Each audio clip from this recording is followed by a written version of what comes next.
Então essa aula é uma aula muito importante, queridos, porque é a aula que vai agora usar e usufruir de todo o conhecimento desenvolvido nas aulas anteriores. Pois a gente vai aprender, visto já o átomo, visto as propriedades dos átomos, como estes átomos agora se comportam quando eles se combinam com outros átomos. É isso que a gente vai aprender a ver em ligações químicas.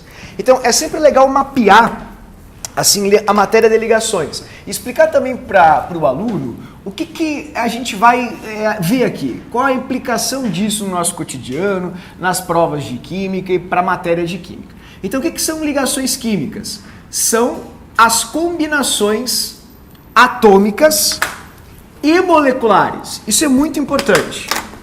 São combinações atômicas e moleculares. Essa, na minha opinião, é uma das grandes causas de erro na matéria de ligações químicas. Atômico, não é? É um tipo de ligação, um tipo de ponto de vista. Molecular é outro tipo de ponto de vista. Então, são combinações atômicas e moleculares. É isso que a gente vai se propor a estudar. E como é que a gente faz essa distinção? Como é que a gente analisa uma ligação atômica e uma ligação molecular? Uma influi na outra? A resposta é sim. E eu vou dividir as aulas justamente dessa maneira porque eu julgo ser mais didático, mais fácil de compreender. A nossa aula 9, ela é correspondente às combinações atômicas. Então a gente vai focar particularmente em ligações entre átomos. E a nossa aula 10 é a ligação entre as moléculas, que tecnicamente é a aula mais dura, é a aula mais burocrática, porque traz consigo geometria molecular, traz aquela parte de polaridades moleculares, que normalmente não é de bom grado por parte dos alunos, não é? Então, o que a gente vai analisar aqui? É bem fácil. Quando a gente avalia uma molécula, por exemplo, ó, H2O, existe um fenômeno muito interessante. A gente tem aqui uma partícula, uma molécula. Essa molécula, ela possui 3 átomos. O átomo de oxigênio, aqui centralizado, e os átomos de hidrogênio nas pontas, periféricos. Esses átomos ligados, estruturados dessa maneira, eles geram, em virtude dos elétrons, cargas elétricas na partícula. E isso faz com que a gente tenha 2 naturezas de combinação aqui. Essa combinação que acontece entre o O e entre o H, aqui, ó, que a gente chama de ligação. Ok? Isso é bem importante. Isso aqui é uma ligação atômica. Ligação atômica. Ok? Que é o que a gente vai estudar hoje. A ligação meramente entre os átomos. Que é super fácil, é mais simples, é mais básico. Porém, essas ligações atômicas, em virtude da tendência de cada um dos átomos participantes, pode gerar certas deslocalizações eletrônicas. Ou seja, efeitos eletrônicos, efeitos dos elétrons, que geram pequenos polos nas moléculas. As moléculas acabam ficando em pontas destas moléculas negativas e em outras pontas positivas. E isso faz com que estas moléculas, ou seja, estes grupos atômicos, atraiam outros grupos atômicos. Em outras palavras, outras moléculas. E isso é muito comum em qualquer ser vivo, em qualquer organismo de um ser vivo.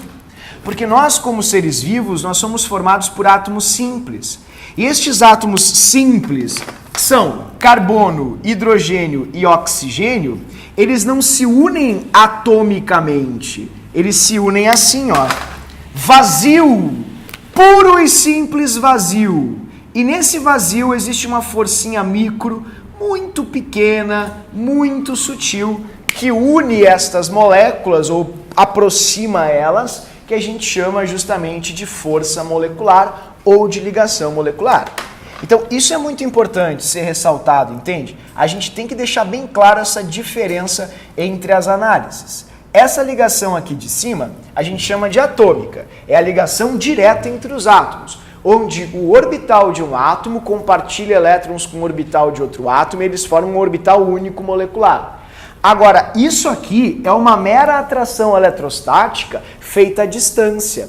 É como se tu tivesse um ímã e um outro ímã, assim, não é? Aproximados, mas não colados, e eles estivessem se atraindo. Isso é a ligação molecular. Ela é muito fraquinha, ela é fácil de romper, qualquer coisa que a gente faça aqui separa essas moléculas. Isso é bem interessante.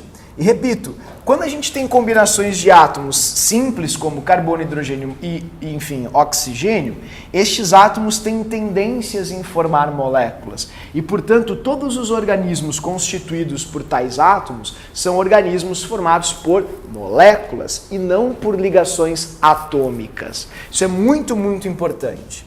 Não entendi nada que tu falou. Se eu ferver a água, queridos, vamos tentar olhar isso de uma forma mais simples.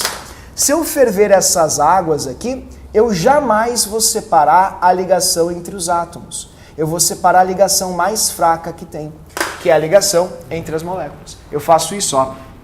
Separo uma molécula da outra. Eu jamais faço isso, ó. Separo um átomo do outro. Não consigo. Essa ligação é muito forte. Então, é isso que se rompe, não isso. São coisas bem diferentes. A aula de hoje ela vai estar centrada nessa primeira parte, na ligação entre os átomos, não na ligação entre as moléculas. A aula que vem vai ser aula pautada simplesmente nas moléculas. Tudo bem? Então, para a gente tentar deixar isso mais claro, vejamos assim, quantas ligações atômicas a gente tem, como elas funcionam, quais são os seus caráteres e, principalmente, o que as provas vão pedir de mim, não é?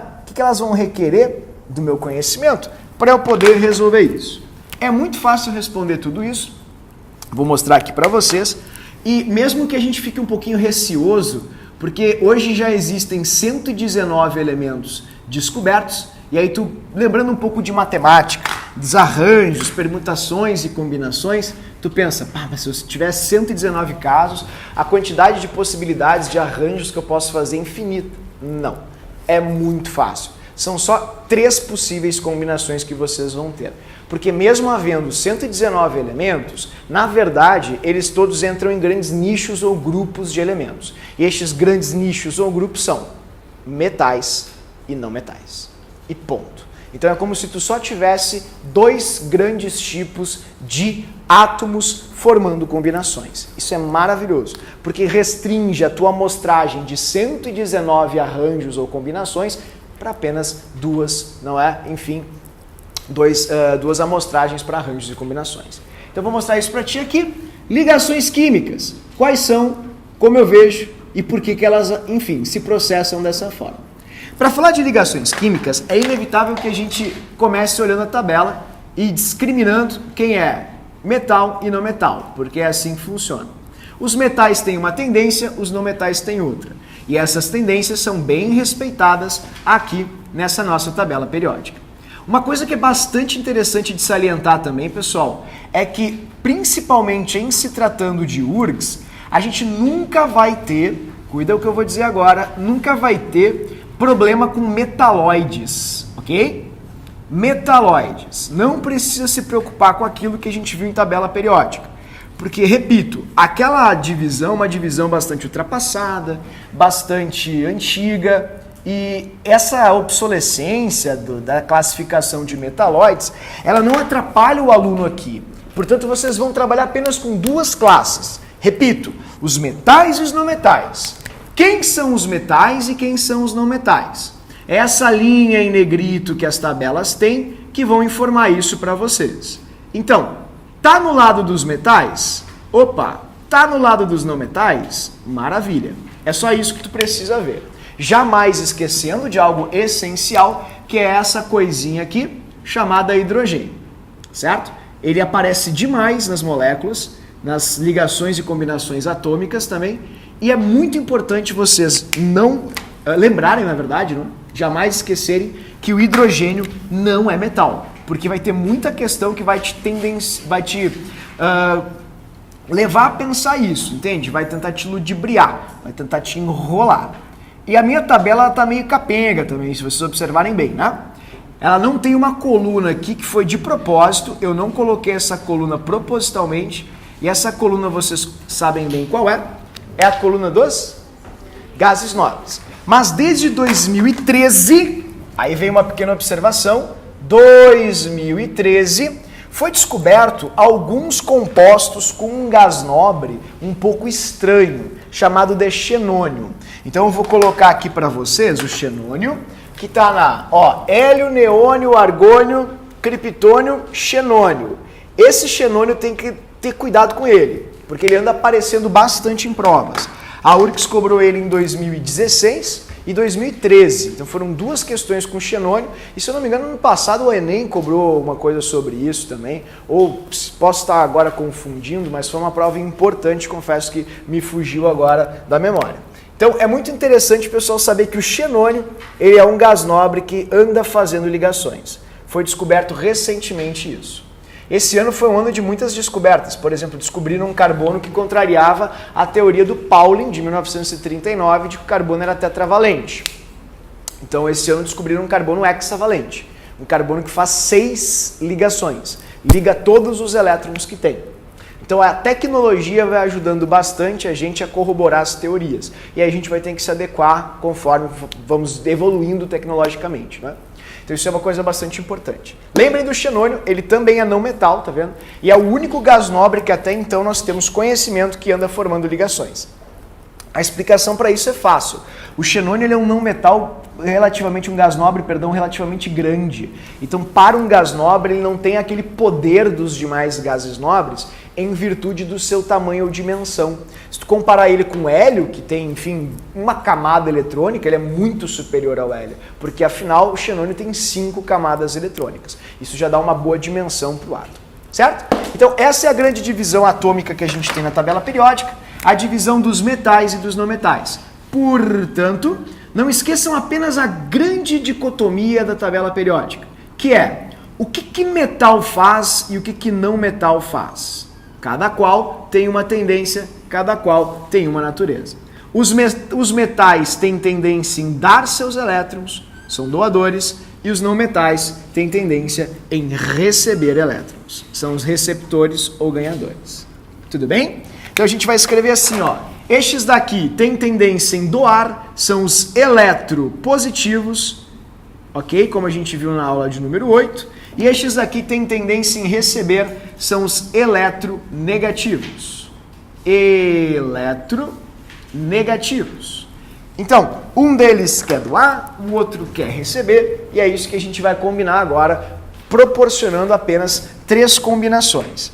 Quais são as combinações? Combinações. As combinações são bem simples. São apenas 3, ok? Quem quer dar com quem quer dar, quem quer receber com quem quer receber e quem quer dar com quem quer receber. Essas são as combinações possíveis que a gente pode encontrar. Combinações, queridos. Funciona assim. São apenas 3. Repito. A gente pode ligar 2 eletropositivos, 2 eletronegativos ou um eletronegativo com um eletropositivo. Eu vou começar pela ordem que a gente tem ali. A primeira e mais simples, digamos que mais espontânea, é a ligação entre quem quer dar com quem quer receber, que é a ligação iônica. Iônica. Ela tem um outro nome que vocês podem encontrar também, que se chama eletrovalente. Eletrovalente. Ou também heteropolar. Ou heteropolar. Nunca vi em lugar nenhum heteropolar, mas existe. A ligação iônica eletrovalente ou heteropolar é a ligação mais simples que tem, porque é a ligação entre um positivo com um negativo. É o popular metal com não metal. Certo? Metal mais não metal. Essa vai ser a nossa primeira ligação. Essa aqui é a mais simples, é a mais fácil, não tem mistério, todo mundo faz o que quer fazer, porque quem quer dar elétron, se conectado a alguém que quer receber, doa com bastante facilidade. Quem quer receber elétron, se conectado com quem quer dar elétron, enfim, não é? Recebe com bastante facilidade. Essa então é a primeira combinação, é a combinação chamada de ligação iônica. A segunda combinação já é um pouco mais complexa. Se chama ligação covalente. Covalente. A ligação covalente é uma ligação bastante atípica, porque é uma ligação entre átomos que tem tendência em receber elétrons. Então são dois negativos que se ligam, e a gente sabe da física básica e da química básica que, por serem dois negativos, negativo com negativo não se atrai, se repele.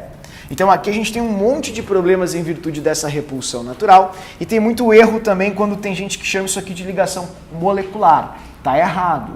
Não é molecular, é covalente ou homopolar. Se usar molecular tá errado, porque ligação molecular é a ligação entre moléculas, não entre átomos. Tudo bem? E é uma das pegadinhas mais comuns atualmente em provas. O grande problema do molecular aqui, que muita gente resgata e lembra assim das suas aulas, é que quando a gente fala em ligação covalente, a gente está falando de um tipo de ligação que gera moléculas. Então essa é a única ligação capaz de gerar moléculas, porque a diferença de eletronegatividade entre os átomos é muito pequena. Então isso gera alguns grupos de átomos separados, porque ela é uma ligação atípica que a gente chama de moléculas. Mas em suma, já vou resgatar isso contigo, jamais usem a palavra molécula para falar dessa ligação, porque tu já vai estar cometendo um erro. Tudo bem? Covalente é uma ligação atômica, como a gente está vendo aqui. Ligação atômica. Certo? Então deixa eu até colocar aqui, ó, combinações atômicas, certo? Para que isso não gere nenhum problema depois na hora de fazer o estudo ou recapitular a aula. Combinações atômicas. Combinações atômicas. Muito importante isso. Somente entre átomos aqui. Atômicas. E essas combinações atômicas, então, podem acontecer entre, repito, metal no metal, aqui entre ametal e ametal, que é essa ligação covalente, ametal e ametal, certo? Dessa maneira. E para finalizar, a ligação mais tranquila, mais fácil que tem, que é a ligação entre os metais, que é a ligação metálica. Então aqui embaixo, para finalizar, a ligação terceira e última, não tem mais nada, veja coisa boa, ligação metálica, também chamada de ligação metálica, não tem outra expressão para ela, é a ligação mais tranquila que tem. Infelizmente, o único problema dela é que cai muito pouco. É muito pouco citado ligação metálica. É a ligação entre os metais.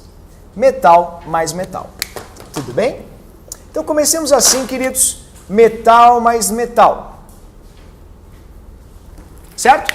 Comecemos então devagarinho. A gente vai começar trabalhando com a ligação iônica, que é uma ligação super interessante, bem importante, e vai resgatar bastante também da parte de tabela periódica que nós havíamos trabalhado na aula 7 e na aula 8. Então, eu vou começar aqui em cima, falando para vocês dessa combinação entre um elétron positivo e o elétron negativo, a ligação iônica. É legal dividir a ligação iônica em algumas partes. Por exemplo, dividir em classificação e estrutura. Sabe? Isso é uma coisa muito importante de salientar. Porque a classificação dela é uma coisa, a estrutura dela é outra. A gente primeiro aprende como a gente reconhece um composto iônico e depois a gente aprende a prever as combinações dos íons neste composto iônico, certo? Então eu vou te convidar a começar aqui comigo essa primeira análise, que é a ligação atômica, chamada de ligação iônica. Muito previsível, muito fácil, a gente extrai muita informação boa para várias partes da química a partir daqui. Eu vou te convidar então a analisar comigo, tenho certeza que vocês vão ter facilidade. Ligação iônica. A primeira coisa que é interessantíssima de salientar sobre a ligação iônica,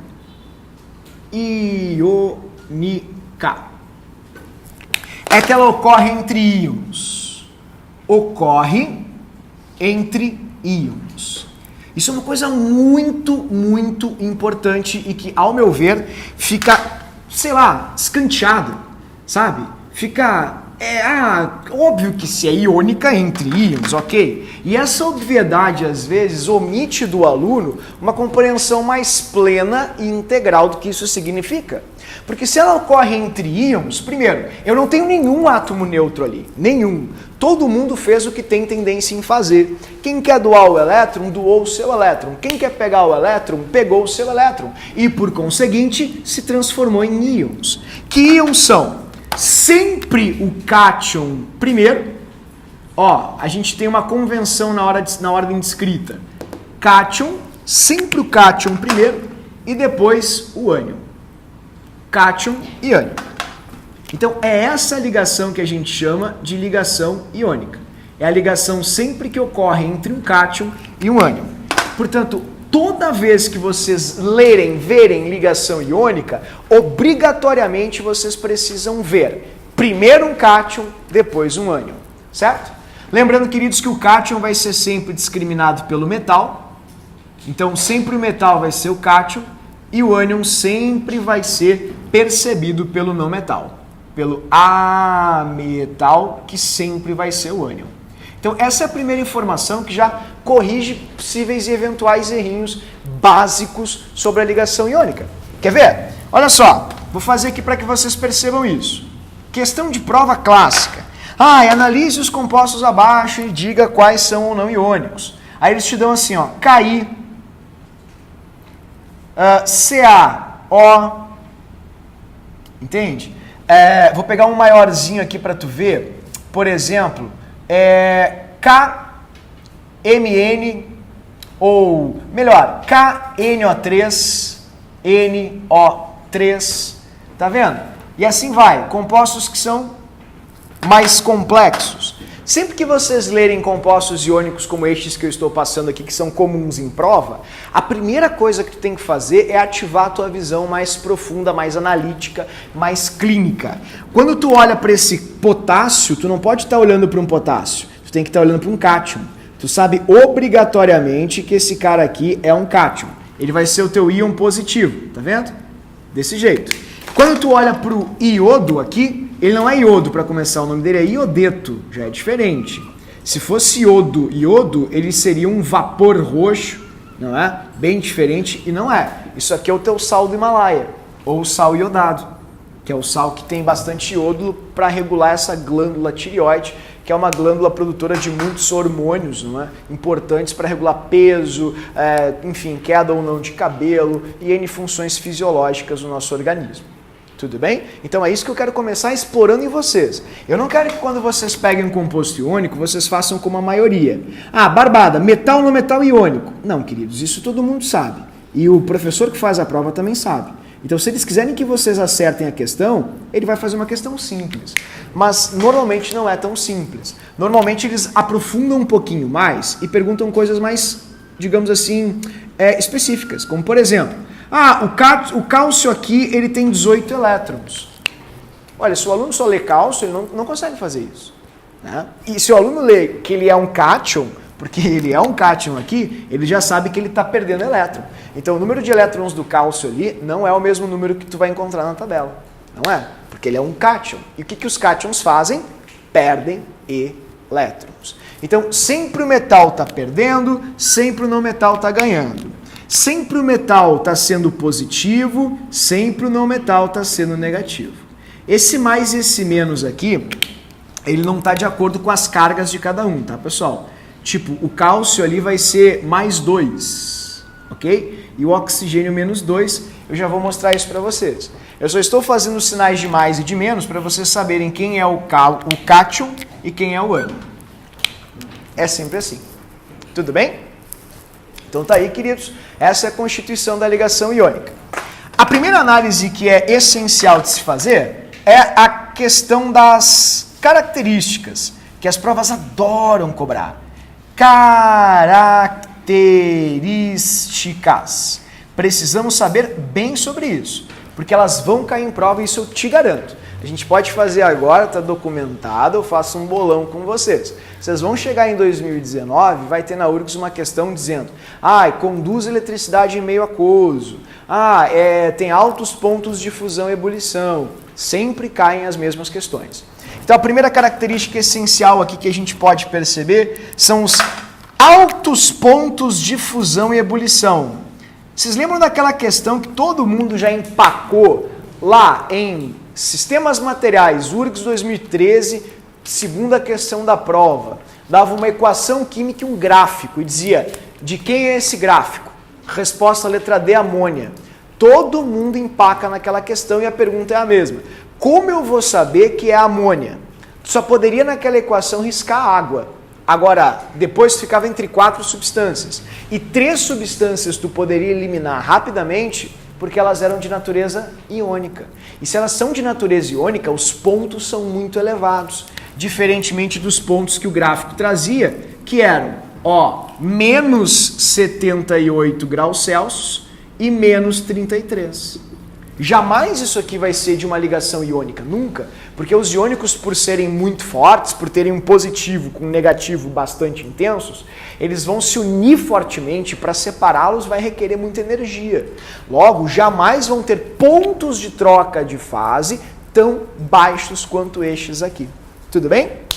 Então eles têm altos pontos de fusão e ebulição. Certo? Isso é bem importante. Ebulição. São bem altos mesmo. Por exemplo, o sal de cozinha derrete em 800 e ferve em 1400. São pontos absurdamente altos. Outra coisa que é interessante, todos eles aqui formam cristais. Formam cristais. Então, se tu pegar um sal grosso, tu vai pegar um cristalzinho de sal grosso. Se tu pegar um geodo, tu vai pegar um cristal, não é, de um composto iônico, de um geodo. Se tu pegar, por exemplo, a bauxita, é uma pedra de bauxita, ela é cristalina. Então eles sempre formam cristais. Isso é uma característica também dos compostos iônicos que é bem ampla e importante. Outra coisa que é interessante salientar, e na minha opinião é a mais importante, é o fato de que eles só conduzem corrente elétrica. Vou escrever, tudo bem, de uma forma bem salientada com as palavras-chave. Conduzem eletricidade,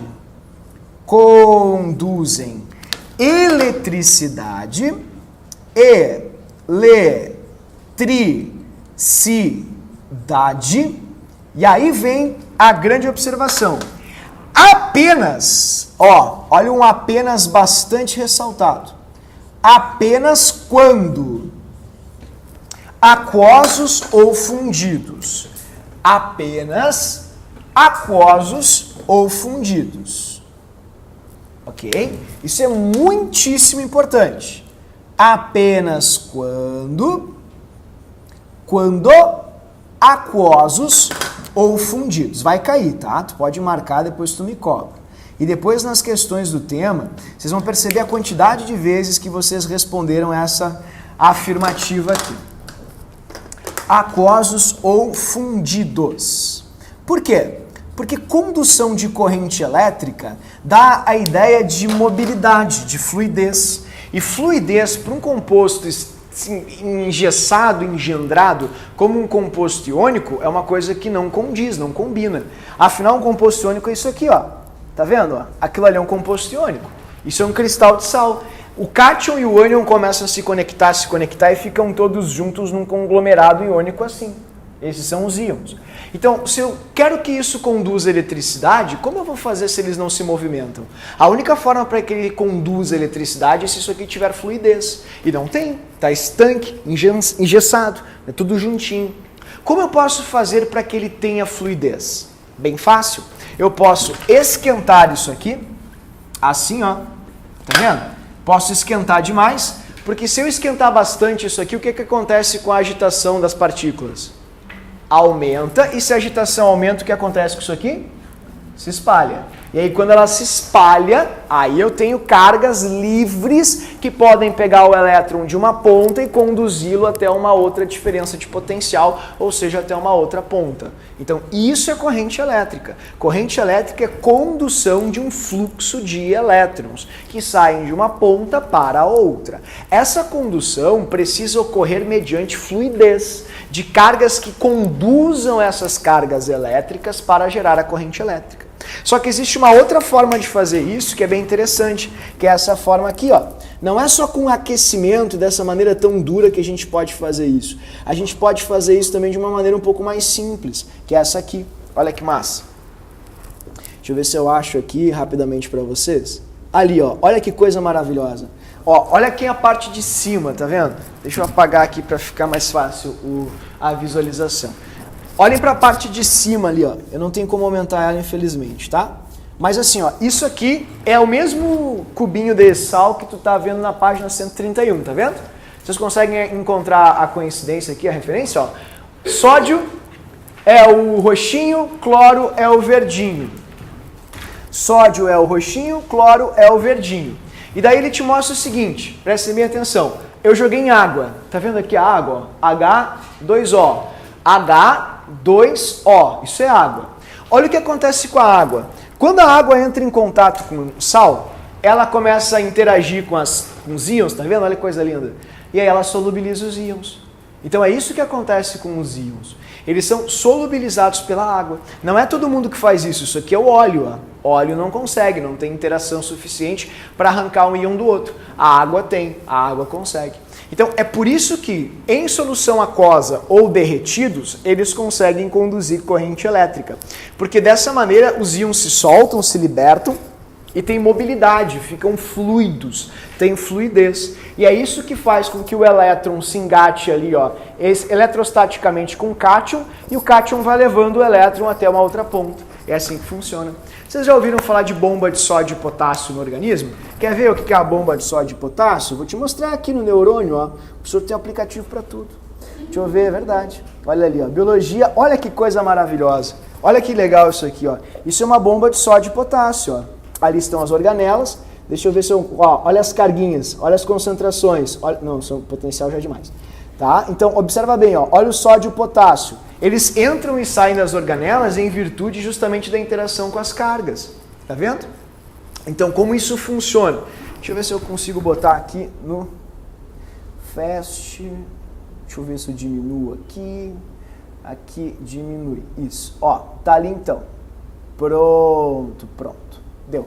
Então ali estão os canais, não é? Na organela onde tu pode perceber a entrada e a saída de íons, tá vendo?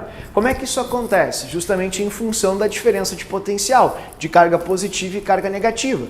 Então é isso que promove, por exemplo, as sinapses nervosas dos nossos neurônios. A condução de elétrons de uma parte para outra. E quem faz essa condução são os cátions. Isso é uma coisa que pouca gente se dá conta. Porque é o cátion que tem interação com o elétron, pois o elétron é negativo, e aí o cátion leva o elétron de um lado para outro. Por isso que se tu parar de beber água e parar de ingerir cátion sódio, cátion potássio, tu começa a alucinar. Quem não bebe água há muito tempo, por exemplo, num deserto, começa a ter alucinação. Sabe por quê? Porque vocês têm uma perda muito grande de sinapses nervosas, de diferenças de potencial, teu sistema nervoso não funciona mais muito bem, e aí tu começa a ter, enfim, síncopes, não é? Ou seja, tu começa a alucinar, porque tu não consegue funcionar, tu não tem eletricidade, força eletromotriz para dar choque no teu sistema nervoso, para que ele reaja aos estímulos que tu precisa que ele faça, que tu reaja. Basicamente é isso. Então lembrem sempre disso, queridos, sempre aquosos, sempre fundidos, é assim que estes íons vão conduzir eletricidade. E se cair uma questão sobre quem é que conduz a eletricidade, é sempre o cátion que leva o elétron de um lado para outro. Tá? Então tu precisa soltar os cátions, liberta os cátions. E a única maneira para libertar um cátion, ou com a qual a gente liberta um cátion, é aquoso, ou seja, misturado com água. Então eu vou colocar para vocês aqui um exemplo. Ó, olha a forma aquosa. Vou fazer o exemplo do NaCl, como tu viu. O NaCl é cátion roxinho sódio, ânion verdinho cloro. Quando eles ficam em contato com água, a gente escreve assim, inclusive, ó, água sobre a flecha. água, H2O, sobre a flecha, dessa maneira. O que acontece? A água interage e solta o cátion, sódio, e liberta o ânion cloro, que a gente chama de ânion cloreto. Tudo bem? Então, ó, libertei o ânion do cátion. E aí a gente tem cátions livres que podem fazer para a gente a condução de corrente elétrica, inclusive as nossas sinapses nervosas. E como funciona a fundição, não é? O processo de fundição ele é bem importante também. Se eu pegar, por exemplo, o mesmo cátion, sódio, e o mesmo ânion, cloreto, assim, ó, Na e Cl, prestem bem atenção nisso, queridos, por favor. Vocês vão encontrar sobre a flecha de transformação, vocês vão encontrar um triângulo. Esse triângulo é o símbolo que na química a gente utiliza para aquecimento ou calor. Tudo bem? Isso é bem importante. Oi? Sim, é o que se separa aqui é a ligação iônica. Exatamente. Exatamente. Vamos ver agora aqui. Isso é uma ótima pergunta. Qual a diferença entre ionização e dissociação? A ionização é o ato de transformar alguma coisa em íon. Isso acontece com substâncias que são moleculares, mas que têm átomos muito simples, como por exemplo hidrogênio, e que acabam formando íons. Elas não são íons, mas em virtude da interação com outras substâncias, elas acabam produzindo íons. Muito confusa a tua explicação. Vamos pensar assim então. HCl. Nenhum dos dois é cátion, nenhum dos dois é ânion, porque eles são não metais, e não metais são eletronegativos. Só que o hidrogênio ele é tão simples, mas tão simples, que quando uma água interage com ele aqui, ela puxa com tanta força o hidrogênio e rompe essa ligação covalente aqui. E aí a água vira um íon hidrônio, dessa maneira, H+. Então o hidrogênio que não era cátion se transformou em cátion. O elétron que era do hidrogênio foi para o cloro, que se transformou em ânion. Então isso é uma ionização. Agora aqui, eles já eram cátion e já eram ânions, como tu pode bem ver na página de número 131. Eles já são cátions e já são ânions. A única coisa que tu promoveu ali foi uma separação entre os dois. A gente separou um do outro, ok? Deixa eu só botar aqui para carregar, senão eu vou ficar sem bateria no iPad. Oi. Isso. Então, é genial. Todos os compostos iônicos, eles vão sofrer somente dissociações. Eles não vão sofrer ionizações em hipótese alguma. Tudo bem? Genial a observação. Então, queridos, vocês vão encontrar aqui nessa parte, isso é bem importante mesmo, vocês vão encontrar um triângulo sobre a setinha reacional, indicando que está havendo produção ou fornecimento de calor. E daí vocês vão apenas separar os íons, como a Giovana Caldeira comentou. A gente chama isso de dissociação, tanto aqui em cima quanto aqui embaixo. Ambas são dissociações, porque os íons já eram íons antes, eles apenas foram separados. Tudo bem? Então estes aqui são exemplos de dissociações. E uma forma que é bem comum, assim, pessoal, de provar que isso é verdadeiro, é o que vocês estão encontrando nessa figura. Eu vou pedir, por favor, que vocês namorem essa figura. Olhem muito para ela, encarem ela e gravem no subconsciente de vocês. Essa figura é muito importante. Eles adoram fazer essa observação em prova. Uma forma de verificar se a solução ela é salina ou não é pela condutividade elétrica, como eu acabei de te dizer. Então vocês têm aqui, ó, dois fios desencapados, tá vendo? E tu coloca dentro de uma solução aquosa. Se essa solução aquosa tiver íons, os íons vão conduzir elétrons de uma ponta a outra. E se houver condução de elétron, fecha a corrente, fecha o circuito. E se fecha o circuito, o que a gente enxerga na lâmpada? Luz. Se não tiver aqui nada, não vai acender a lâmpada ali, porque não está havendo condução de corrente elétrica. Então a gente vai ter o oposto, a gente vai ter um curto-circuito. O sistema não é fechado, não há condução de eletricidade, não vai acender a lâmpada. Olhem que legal esse simulador que eu vou te mostrar agora. Olha que massa. Olha isso aqui, ó. Quanto maior for a concentração de cargas, isso é uma coisa bem interessante de ressaltar também, maior vai ser a condução de eletricidade. Tá? Que isso é bem comum assim em prova. Eu queria que vocês enxergassem isso para ficar gravado na cabecinha de vocês. Olhem bem aqui. Isso é um sinal, né, Giovana Caldeira? Entendi, querido. Né? Deixa eu só achar aqui o simulador para ti, que é o de soluções ácido-base. Aqui, perdão, desculpa a demora. Ó, olhem que legal isso aqui, pessoal, prestem bem atenção. Eu vou colocar aqui uma solução iônica. Tá vendo ali, ó, um cátion e um ânion. Aqui embaixo vocês têm direitinho quem é o cátion e quem é o ânion. O laranjinha é o cátion, tá vendo? E o azulzinho é o ânion. Vocês conseguem perceber isso, sim ou não? Então tá, agora eu vou fazer o seguinte. Eu vou mostrar para vocês qual é a diferença da concentração de cátions e ânions na condução de eletricidade. Eu vou escolher a lâmpada, tá vendo? Olha só, se a concentração for pequena, vocês perceberam que tem poucos laranjas e poucos azuizinhos ali? Tem poucos cátions e ânions. Se a concentração for pequena, vocês estão percebendo que a lâmpada acendeu? Foquem no grau de incandescência da lâmpada, pode ser? Tá, agora preste atenção no que eu vou fazer aqui pra ti. Ó, eu vou colocar muito, vocês concordam que tem muito azulzinho, muito laranja agora? Tem muito íon dissociado, sim ou não? Prestem bem atenção agora, olha ali. Vocês perceberam o nível de incandescência da lâmpada? Por quê? Porque a concentração é maior. Quanto maior for a concentração iônica, maior vai ser a condutibilidade ou condutividade elétrica. E tem mais uma outra coisa. Vamos colocar na água pura. Ó, eu vou colocar na água pura. Isso é uma coisa interessante. A própria água, ela se ioniza um pouco. A gente vai estudar bastante isso agora a partir de ácidos e bases.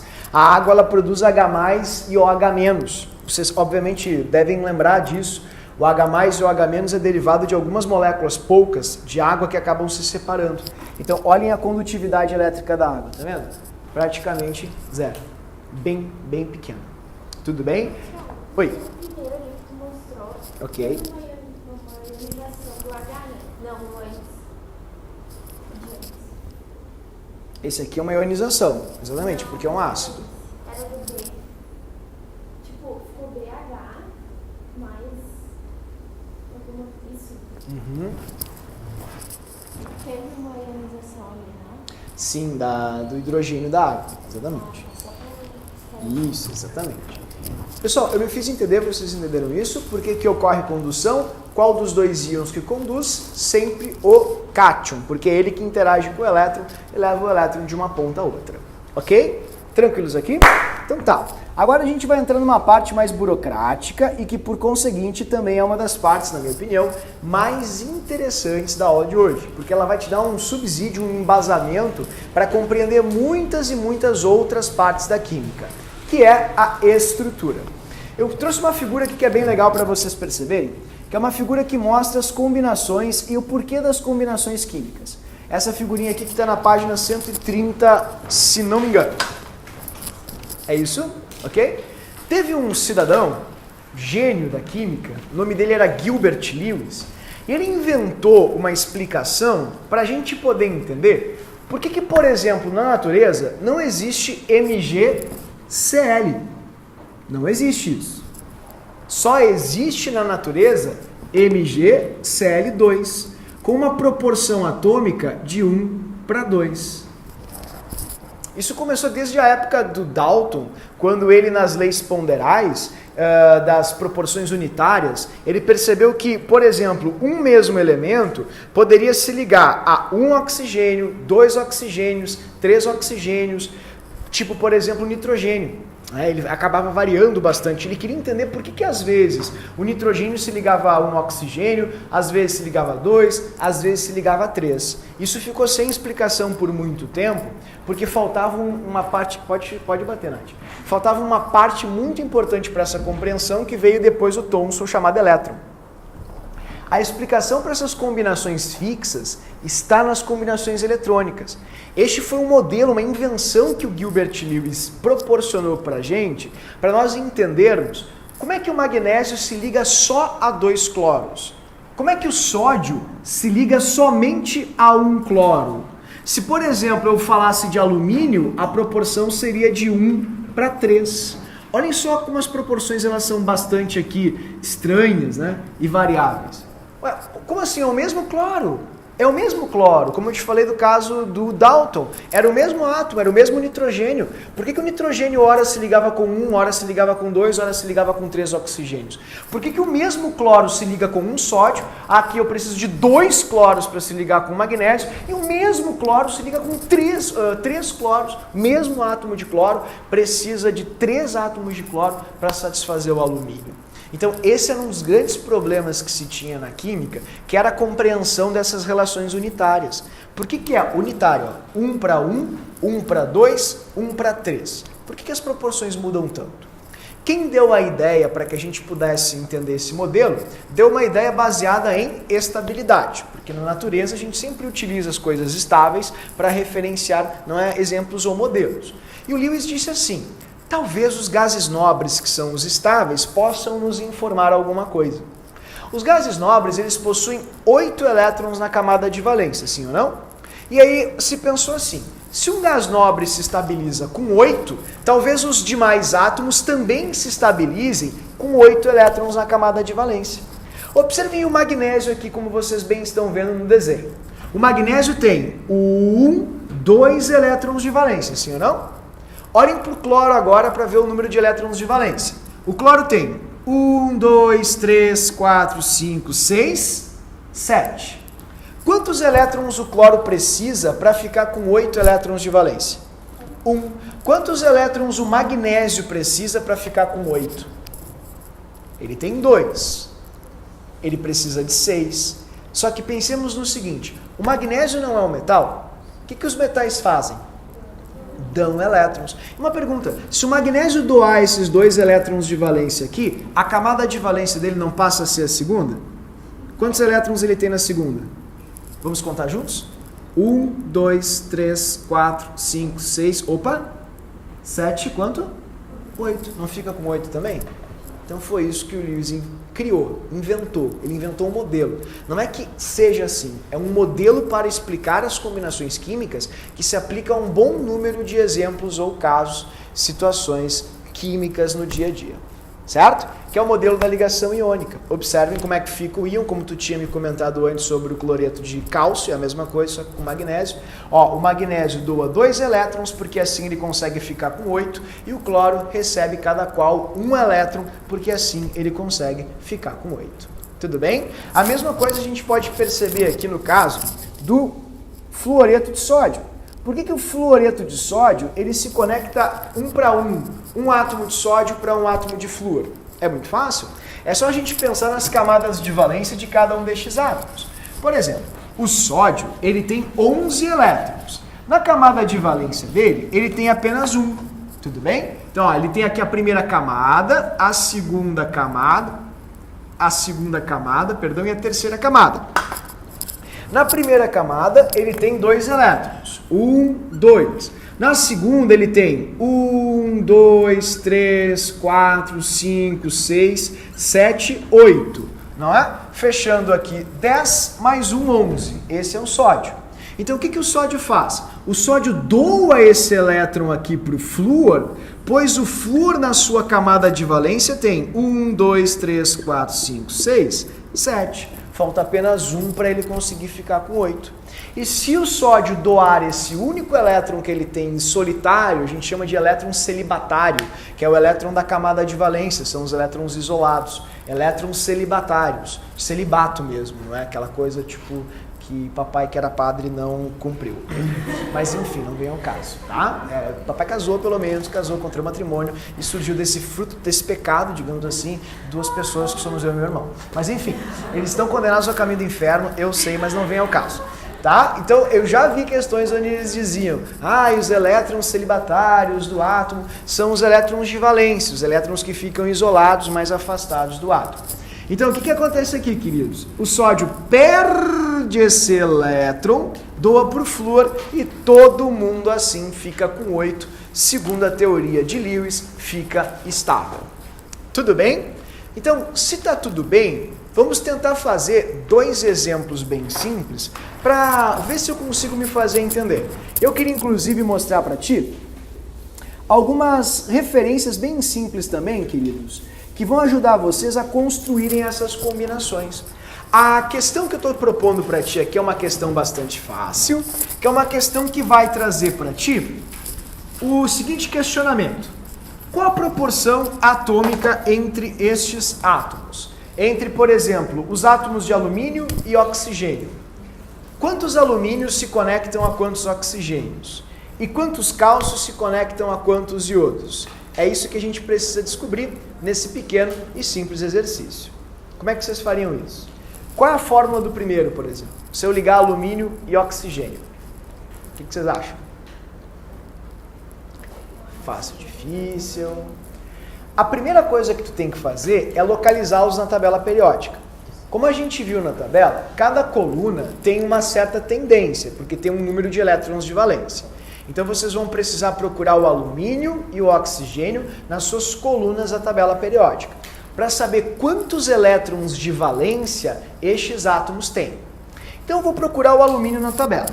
Tá? Deixa eu botar a tabela rapidamente aqui para ti, para tu localizar o alumínio na tabela. Não precisa trocar de página, pode observar aqui mesmo, certo? Vou botar a tabela rapidamente para ti. Ó, achem por mim, por favor, o alumínio. Onde é que está o alumínio? 13. Aqui. Todos os elementos da coluna 13 têm 13 elétrons na camada de valência, sim ou não? Lembra? Ó, isso é muito importante. Na primeira tem 1, na segunda tem 2, todos aqui tem 2, aqui 3, 4, 5, 6, 7 e a exceção do hélio, 8.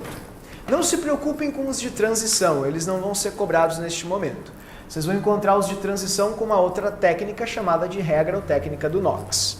Ok? Agora a gente vai focar somente nos representativos, que são os que embasam essa teoria. Tudo bem? Me fiz entender? Então tá. Lembrando sempre que os metais doam elétrons e os não metais recebem. Portanto, na coluna 1, como a gente tem a exceção do hidrogênio só metal, a tendência é que todo mundo da coluna 1 fique monovalente. Tu não tem uma tabelinha na página 131? Não está escrito ali, ó, família 1, ó, elétrons envolvidos, tá vendo? O que os elementos da família 1 fazem? Está escrito ali na tabelinha. Perdem 1, né? Então todos os elementos da família 1 sempre perdem um elétron, porque ao perderem um elétron, eles acabam virando um gás nobre. Eles vão ficar com 8 elétrons na camada anterior, que é a segunda camada, a terceira camada, depende de cada elemento. Mas como eu mostrei para vocês ali no sódio, quando o sódio perdeu o elétron de valência dele, ele ficou com 8 elétrons. Como eu mostrei para ti no magnésio, quando ele perdeu os 2 elétrons de valência, ele acabou ficando com 8 elétrons. Se tiver na coluna 2 ou família 2, o que todos os elementos da 2 fazem? Perdem 2. Por que eles perdem 2? Porque eles são metais. E os metais têm tendência em dar elétrons, são grandes eletropositivos. E, como vocês viram, se eles perderem os 2 elétrons de valência que eles têm, com quantos elétrons eles vão ficar? Ó, o professor mostrou com o magnésio, estava ali na página de número 130. O professor, ó, vamos virar de novo para 130, por gentileza. Se os elementos da segunda coluna perderem 2 elétrons, como o magnésio, com quantos elétrons eles vão ficar na camada de valência? Oi? Pessoal, vou ter que explicar tudo de novo. Vamos lá. Eu acho que eu não me fiz entender então, tá? Olha só, isso é muito importante, senão a gente não consegue progredir.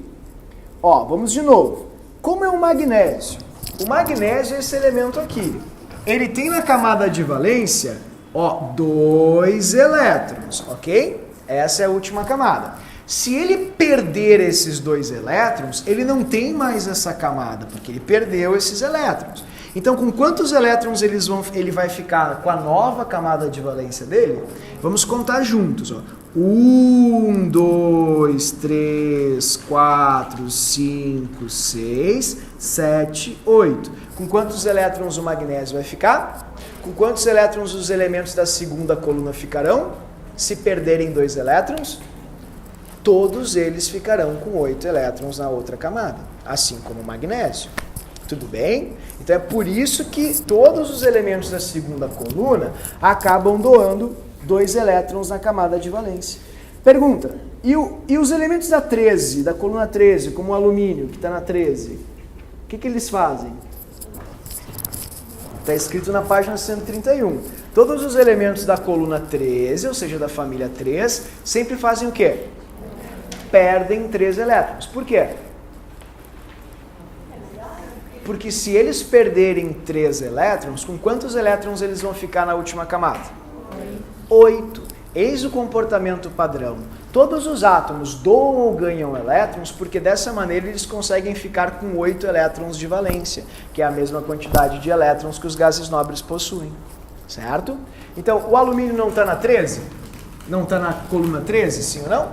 Não tem 3 elétrons de valência? Então ele sempre vai doar 3. E aí vocês podem continuar. Ó. Depois tem a família 4. Ela é uma família meio estranha, porque a gente tem 2 não metais e o resto é metal. Os não metais sempre ganham elétrons para ficar com 8 e os metais sempre perdem seus elétrons para ficar com 8. O nitrogênio está na 7, na 15, desculpa. Quem está na 15 faz o quê? Ganha 3 elétrons para poder ficar com 8.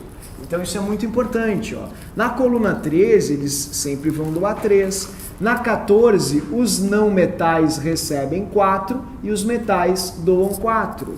Na 15, todos eles por possuírem, não é, 5 elétrons de valência, eles vão ganhar 3 elétrons, porque 5 mais 3 dá 8.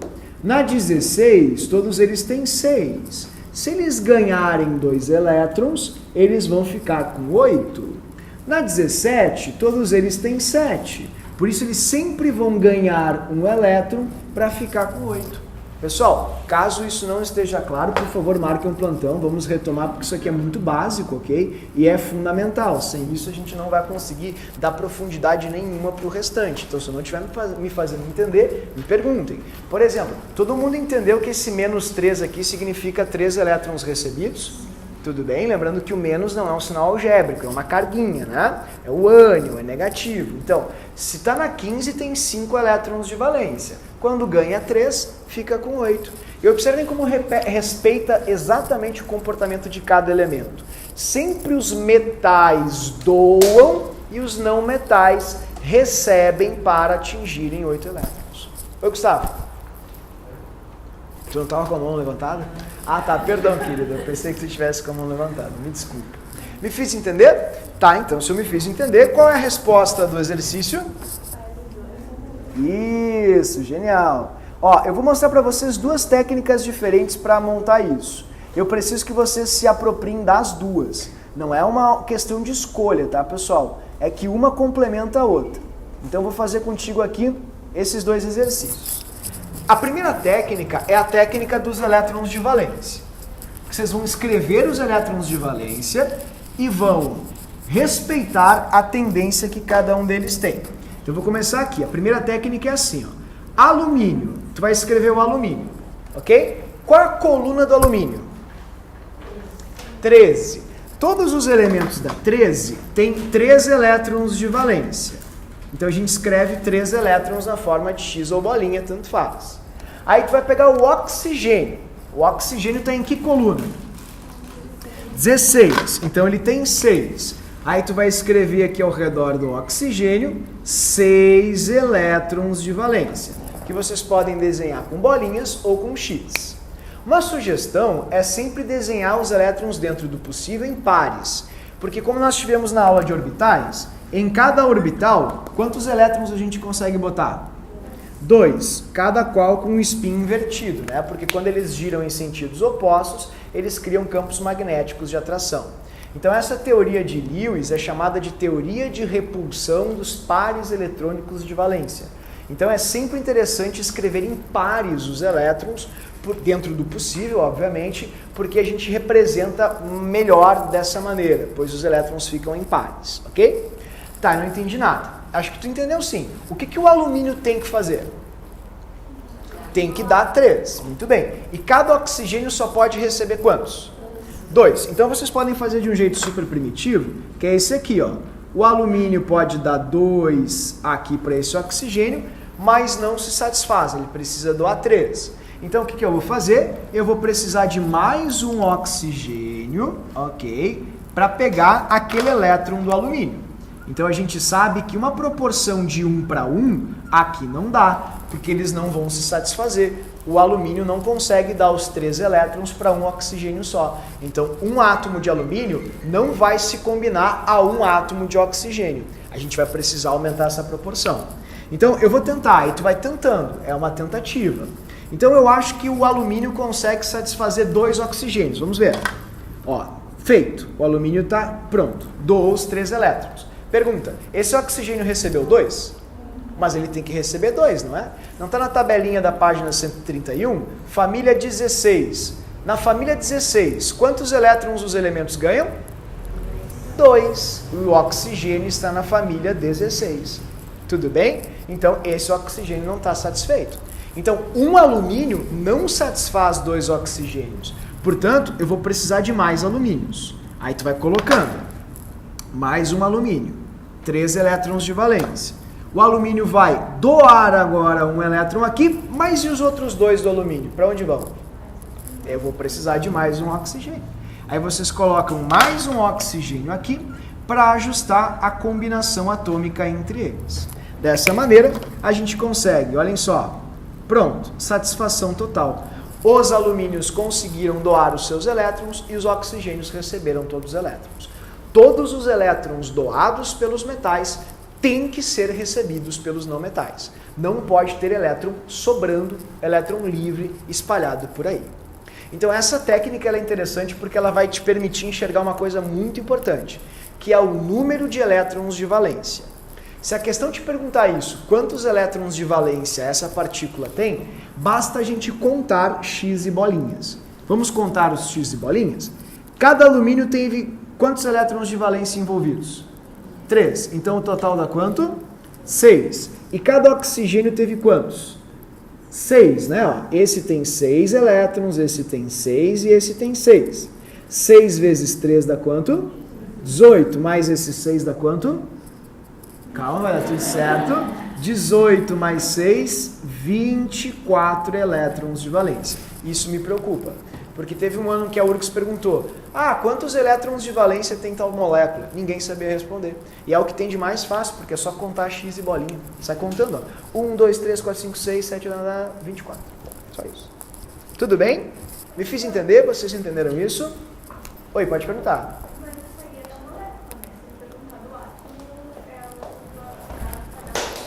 Isso, exatamente, genial. Os elétrons de valência envolvidos na partícula, é assim que ele vai te perguntar na questão, condiz justamente com os elétrons envolvidos na combinação. Se ele quiser te perguntar do átomo, aí tu tem que analisar o átomo. Tudo bem? Bom, pessoal, essa é a única técnica que tem? Não. E tu precisa, mas assim, ó, ser doutor nessa outra técnica também, que é a regra da tesoura.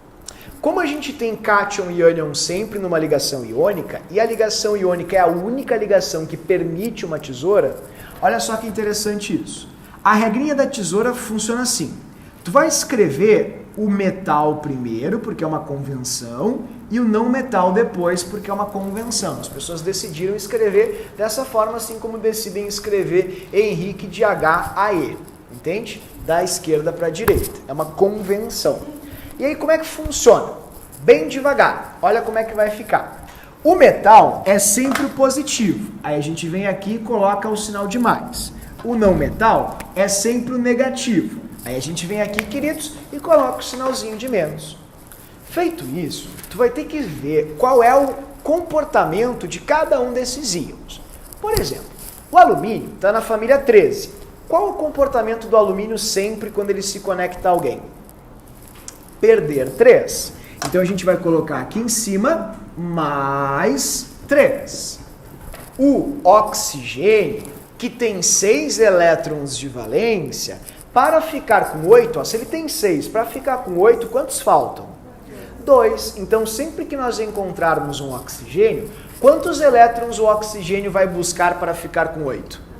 2. Então, todos os elementos da família 16 sempre precisam de 2 elétrons para se satisfazer. Aí tu vem aqui e escreve 2, ok? Tudo bem? Me fiz entender? Agora vem o grande segredo. Coincidentemente, o número de átomos envolvidos nessa combinação é igual às cargas dos íons. É uma coincidência. Meu Deus, você por aqui. Coincidência, observem isso. Eu não estou arrancando esse número daqui e botando aqui. Não, eu estou literalmente descobrindo uma coincidência. Coincidentemente, a carga do cátion é igual à atomicidade do ânion. Tá vendo? E coincidentemente, a carga do ânion é igual à atomicidade do cátion. Dessa maneira. Muita gente vem e me pergunta assim, mas e onde foram os sinais? Se o aluno me pergunta onde foram os sinais, o aluno está me dizendo que, por exemplo, O menos 2 é a mesma coisa que 1 sobre O ao quadrado. Isso que não é matemática, pessoal. Essa simbologia aqui, queridos, ela não é simbologia de exponenciais, de cargas. Eu não vou acabar fazendo um binômio de Newton, um polinômio aqui nesse troço. Não, o mais e o menos indicam apenas o comportamento. Mais é doação, é perda ou doação, e o menos é ganho ou recebimento. Tudo bem? Cátion é mais, ânion é menos. Nunca esqueçam disso. Então, olhem só que fácil pela regrinha da tesoura, como vai ficar a nossa partícula, a proporção 2:3. Só isso. Tudo bem? Lembrando mais uma vez que o sinal não é um sinal algébrico, não é um sinal matemático, é um sinal de carga, um sinal elétrico, é outra coisa, não confundam, porque isso é muito importante. Me fiz entender? Vocês entenderam isso, sim ou não? Como é que fica a fórmula do B, então? A proporção é de quanto para quanto? 1:2, 1 cálcio para 2 iodos. Muito bem.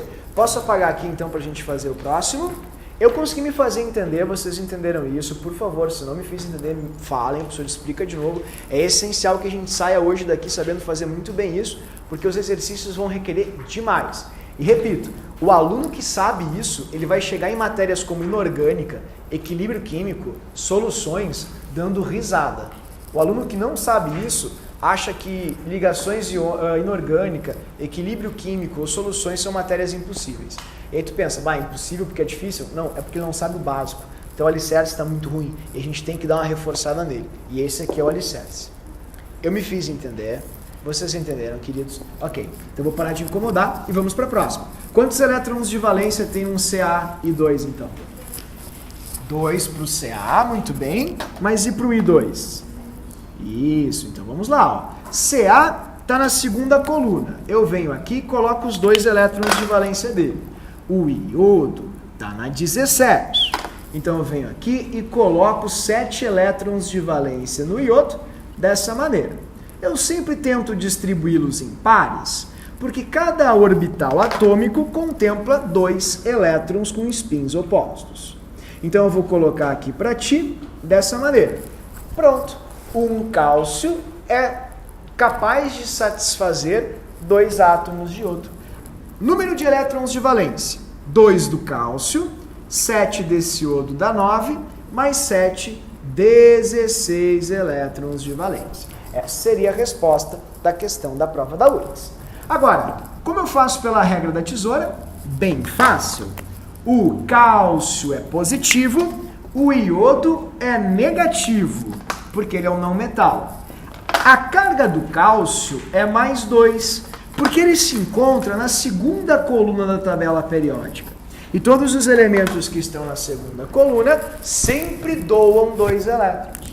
O iodo é menos 1, porque o iodo está na coluna 17. Tem 7 elétrons de valência. Então ele precisa de mais 1 elétron para atingir 8 e ficar como um gás nobre. Portanto, a gente vai fazer um 2 para lá e 1 para cá. 2 para lá e 1 para cá, né? Olha aí, 2 para lá e 1 para cá. Pronto, CaO2. Desculpa, surgiu um O aqui. Desculpa. CaI2. Agora fez sentido. Tudo bem? Me fiz entender? Todo mundo entendeu isso? Então, senhores, essa é a temida ligação iônica. Que de temida, sinceramente, não tem absolutamente nada. Tudo bem? Uma última observação, assim, caso alguém queira incomodar muito o aluno em ligação iônica, O que normalmente não acontece, porque é uma ligação super tranquila, eles podem falar das estruturas cúbicas ou retículos cúbicos. Eu vou mostrar para vocês, se alguém for se aventurar a fazer prova na CAF, no ITA, no IME, aí pode encontrar alguma coisa sobre isso. Tá? Vou mostrar aqui para ti. Claro? Boro. O boro é um não metal meio estranho, porque como ele é um não metal muito grande, normalmente ele acaba ficando como um íon. Ele sempre fica com carga mais 3. Porque se o boro doar 3 elétrons, ele consegue atingir o mesmo número de elétrons que o hélio tem, que é 2, não é?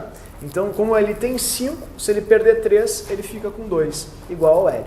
Então, em poucas palavras, o boro sempre dá 3 elétrons. Onde tu ler ou enxergar boro, sempre tu vai enxergar ou ler 3 elétrons. Doados, mais 3.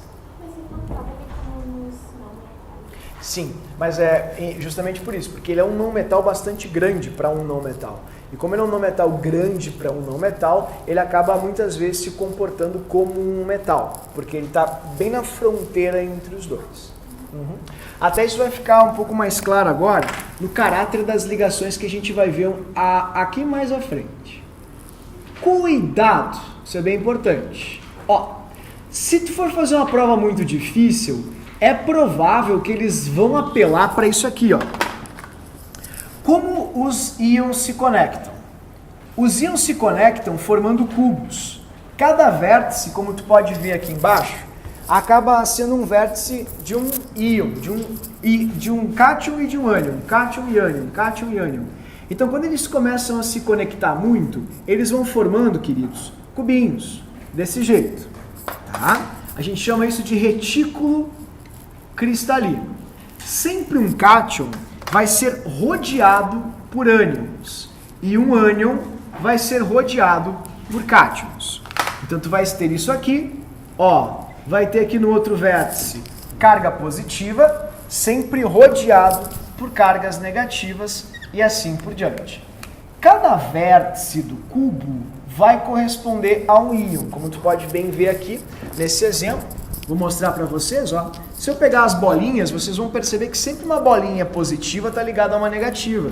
E se tu começar a traçar aqui, tá vendo? A estrutura, tu vai, lá atrás, talvez fique difícil de ver, mas atrás dessa aqui tem um cátion, do ladinho dela tem um ânion, e assim vai. Vai sempre formar aqui um cubo, sempre uma estrutura cúbica. Qual o problema disso? É que esse retículo cristalino, que é como nós chamamos esse cubo, retículo cristalino. Ele pode ter algumas pegadinhas. Vou mostrar para ti. Cristalino. Quando ele começa a ficar um pouco mais complexo, a gente começa a encontrar um exemplo chatinho chamado de sais hidratados. Sal hidratado. Hidratado. Eu tenho certeza que alguma vez na vida alguém já se deparou com isso aqui, CaCl2 e aí vem um ponto 5H2O. Provavelmente, se vocês não lembram agora, mas em algum momento da química tu já viu isso. O que é um CaCl2 5H2O? Quando esse cubo se forma, é muito comum, como a água é muito pequena, é muito comum dele aprisionar moléculas de água. Então, dentro desse cubinho, vocês vão encontrar algumas molequinhas de água, assim, aprisionadas por causa do tamanho dos íons, que é muito, mas muito maior do que o tamanho dos átomos de hidrogênio e de oxigênio. Então, isso é um sal hidratado. Esse ponto que tem aqui diz que esse cloreto de cálcio, esse sal, esse composto iônico, ao formar esse cubo, ele aprisionou 5 águas. Então, dentro dele, dentro do cubo, dentro do cubo, existem 5 águas. É isso que significa esse ponto 5. Existem 5 águas. Existem 5 moléculas de água. Tudo bem? Vou de novo retomar essa explicação para ti. como eles formam cubos e são átomos muito grandes, muito maiores que os átomos de hidrogênio e oxigênio, bem no meio assim dessas bolinhas acaba ficando água impregnada muitas vezes. Então quando eles se fecham, as águas ficam no meio e já era. Isso inclusive dá uma tonalidade às vezes diferenciada para o cristal. Alguns são azuis por causa disso, alguns são vermelhos. E é uma questão super clássica de prova. No livro que vem eu vou fazer uma experiência com vocês, eu vou trazer um azul para vocês. E aí tu vai perceber que se tu queimar ele fica branco. Por que ele perde a cor? Porque a água que está dentro e ajuda a difratar a luz, ela evapora e daí ela não difrata mais a luz com a mesma intensidade. Então tu enxerga branco. Ela consome todas as colorações, né? Na verdade ela reemite todas as colorações de ondas visíveis que batem nela. Agora, quando ela fica assim, se ela fica azul, é porque ela absorve todas as colorações de onda, exceto a azul, que é refletida. Então isso acontece por causa das águas que ficam dentro do cubo. Pensa numa cadeia mesmo, ó. Os íons começam a se fechar, se fecharam. E quando eles se fecham, eles guardam águas dentro de si. Isso é comum. E outra coisa também para quem vai fazer prova em universidades difíceis, quando tu fala de rubi, de esmeralda, de topázio, de, enfim, não é? Qualquer tipo de pedra preciosa, as pedras são preciosas porque elas aprisionam às vezes não só água, mas também íons de outros elementos dentro de si. E esses íons dão aquela coloração bonita. Por exemplo, o rubi, ele é um cubo como esse, só que dentro tem íons de ferro mais 3. Por isso que ele fica bem vermelho e esse é o que dá, isso é o que dá o preço para a pedra. Isso é muito importante. Então existem 3 formas de falar isso. Existe a cúbica simples, que é essa aqui, onde o cubinho não tem nada aprisionado dentro.